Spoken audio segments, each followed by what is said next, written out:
La Coupe de Brabant connaît depuis quelques années une sérieuse baisse d'intérêt de la part des clubs. Du coup, l'Union belge a décidé de reprendre les choses en main. Objectif, redynamiser l'épreuve et faire en sorte que les formations brabançonnes s'y investissent à nouveau. Nous avons dû observer le manque d'intérêt ou la diminution d'intérêt tant des clubs que du public. Alors, deux solutions s'offraient à nous. Soit tout simplement faire un constat d'échec et se dire nous arrêtons la compétition, soit nous redynamisons cette compétition et nous sommes arrivés à la constatation que deux choses absolument devaient être concrétisées, à savoir 1. La médiatisation de cette compétition, 2. Le remboursement des frais inhérents à cette compétition pour les clubs.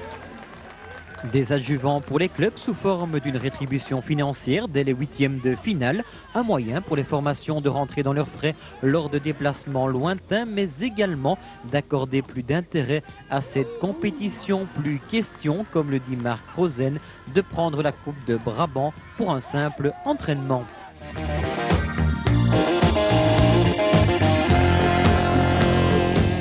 Beker van Brabant voetbal heet voortaan de Peugeot Cup.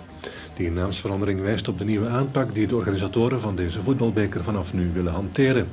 Het aantrekken van extra sponsors moest vorig seizoen al voor een nieuwe look zorgen van het evenement en op die ingeslagen weg gaat men nu nog wat verder.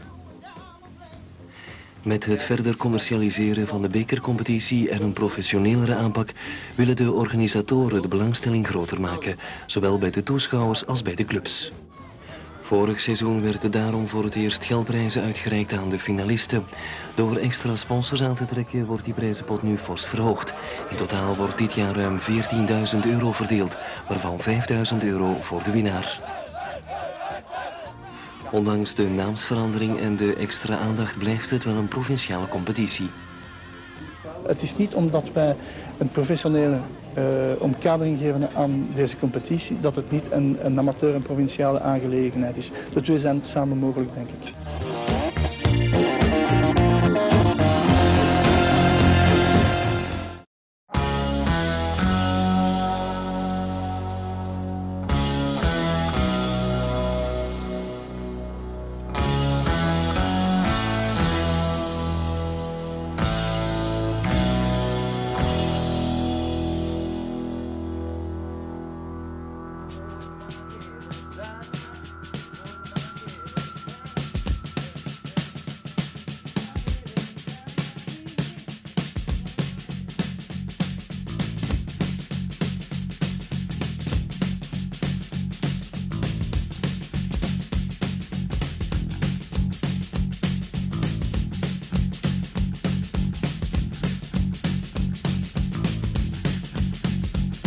I've been driving all night, my hands wet on the wheel.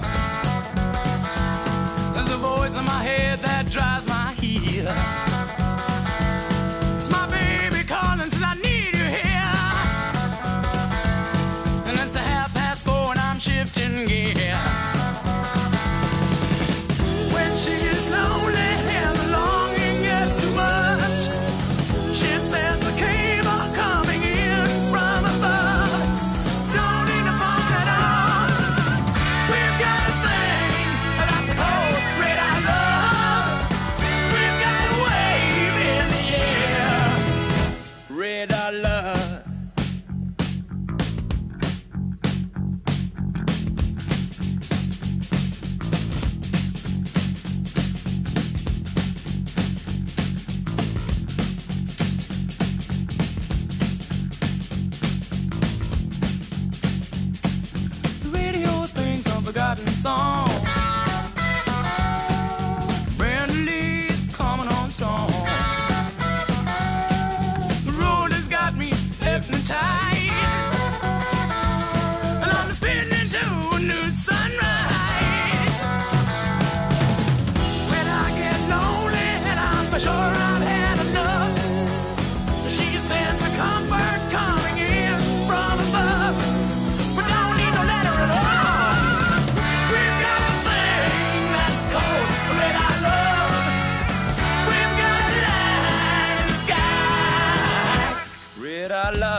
word coming in from above. We don't need no letter at all. We've got a thing that's called red-eye love. We've got a light in the sky. We've got a thing that's called red-eye love. Om te vertrekken en hier terugkomen op zo'n dag in de finale, want het is echt veel plezier. Absoluut tevreden, dat is onze 10e editie in die vorm. Waarom kunnen we niet tevreden zijn?